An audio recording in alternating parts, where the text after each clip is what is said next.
पिछले कई दिनों से समाजवादी पार्टी के मुखिया मुलायम सिंह यादव के घर में महाभारत की खबरें सुर्खियों में रही हैं। आज जबकि अखिलेश ने 2 दागी कैबिनेट मंत्रियों का बोरिया बिस्तरा गोल कर दिया, उस समय अखिलेश के चाचा शिवपाल यादव एक यज्ञ कर रहे थे।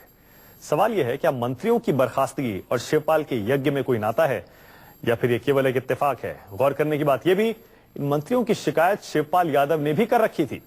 ऐसे में शिवपाल यादव की लिस्ट में और कितने मंत्री हैं और आने वाले दिनों में अखिलेश यादव ऐसे कितने और कड़े फैसले ले सकते हैं? हमारे संवाददाता रमन कुमार ने यही सवाल किया शिवपाल यादव से।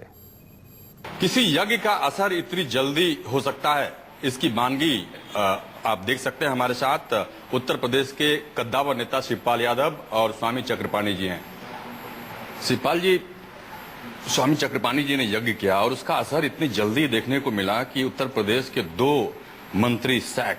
देखिए, कहीं भी समाजवादी पार्टी के लोग, मैंने पहले भी कह चुका हूँ, कहीं पर भी अगर अवैध धंधे कर रहे हो, अवैध कब्जे कर रहे हो, तो उनके खिलाफ कार्रवाई होना चाहिए। कोई भी हो, किसी भी दल का हो, चाहे समाजवादी पार्टी का हो, इनके खिलाफ अगर समाजवादी पार्टी का है तो और जल्दी कार्रवाई होना चाहिए, ये मैंने कहा था। और अभियान भी चल रहा है पूरे प्रदेश में, जहाँ कहीं पर भी अगर समाजवादी पार्टी के लोग या अन्य लोग, कितने भी बड़े लोग, अगर जमीनों पर अवैध धंधे कर रहे हैं तो उनके खिलाफ कार्रवाई होना चाहिए। नेताजी की भी यही राय है और नेताजी भी लगातार पार्टी की बैठकों में या हमेशा ये बात कहते रहे हैं कि कुछ मंत्री ऐसे हैं जिनके चलते पार्टी या सरकार की इमेज खराब हो रही है।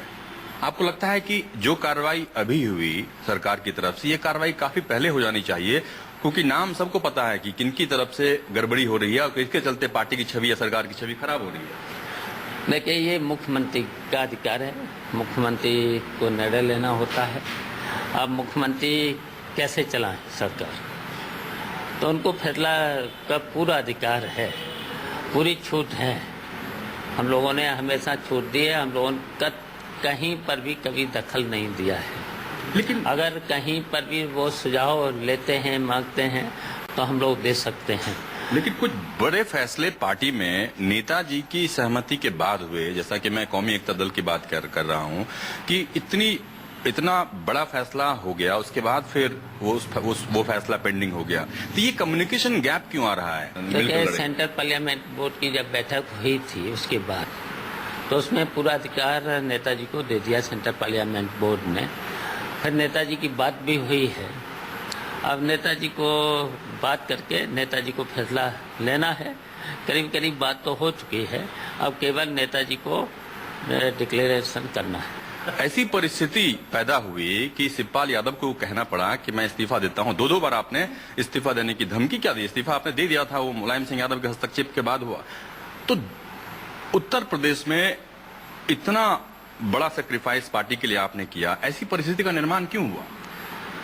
देखिए, अब कहीं न कहीं कभी अगर गलत काम सामने होता है, उस पर अधिकारी अगर ठीक से कार्रवाई नहीं करता है, तो लेकिन फिर बातचीत होने के बाद और अब कार्रवाई भी हो रही है।